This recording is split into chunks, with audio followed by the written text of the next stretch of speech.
जायकवाडी धरण 66% भरले, त्यामुळे दुष्काळग्रस्त मराठवाड्याच्या जनतेला दिलासा मिळाला। या पाण्यामुळे मराठवाड्याचा प्रश्न सुटणार आहे। लवकरच हे पाणी जालना, बीड आणि परळी विद्युत केंद्रातही पोहोचेल। या सगळ्याचा आढावा घेतला आमचे प्रतिनिधी विशाल करोळे यांनी। गेली 4 वर्ष मराठवाड्यानं गंभीर असा दुष्काळ सोसलाय। मराठवाड्याचं महत्त्वाचं असं जायकवाडी धरण खपाटीला गेलं होतं। कुठल्याही क्षणी पाणी संपेल अशी अवस्था झाली होती।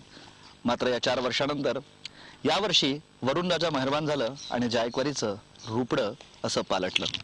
0% त्यापेक्षा सुद्धा खाली अगदी -10 आणि 15% जायकवाडीचं पाणी गेलं होतं। किती दिवस पुरेल हे कोणालाही सांगता येणार नव्हतं। मात्र यावर्षी चांगला पाऊस झाला। खास करून गोदावरी नदी जायकवाडीचा जो कॅचमेंट एरिया आहे नगर आणि नाशिक या ठिकाणी खूप चांगला पाऊस झाला आणि जायकवाडी धरणात मोठ्या प्रमाणात पाण्याची आवक सुरू झाली। आज जायकवाडी धरण जवळपास 65% भरलेलं आहे। खरं तर फक्त पिण्याच्या पाण्याचा विचार करता मोठा प्रश्न या धरणानं आता सोडवलाय। औरंगाबादसह जालना, त्याच्यानंतर बीडचा काही भाग, परभणीचा काही भाग या ठिकाणी सुद्धा जायकवाडी धरणातनं पाणी पुरवठा करता येणं शक्य होणार आहे।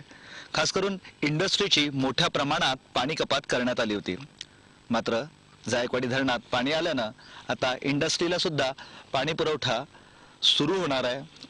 खास करून जी कपात केली होती ती सुद्धा आता पूर्णपणे बंद करण्यात आली आहे। जायकवाडीच्या धरणाच्या या पाण्यातून आता पाणी सोडण्यात येणार आहे। जालन्यासाठी काही प्रमाणात पाणी सोडण्यात येणार आहे।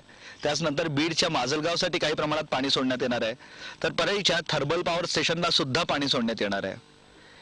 जवळपास 5 ते 6 TMC हे पाणी सोडण्यात येणार आहे। त्यानंतर जायकवाडीतलं थोडं पाणी कमी होईल, मात्र वाहणारं हे पाणी मराठवाड्यात सुबत्ता आणेल।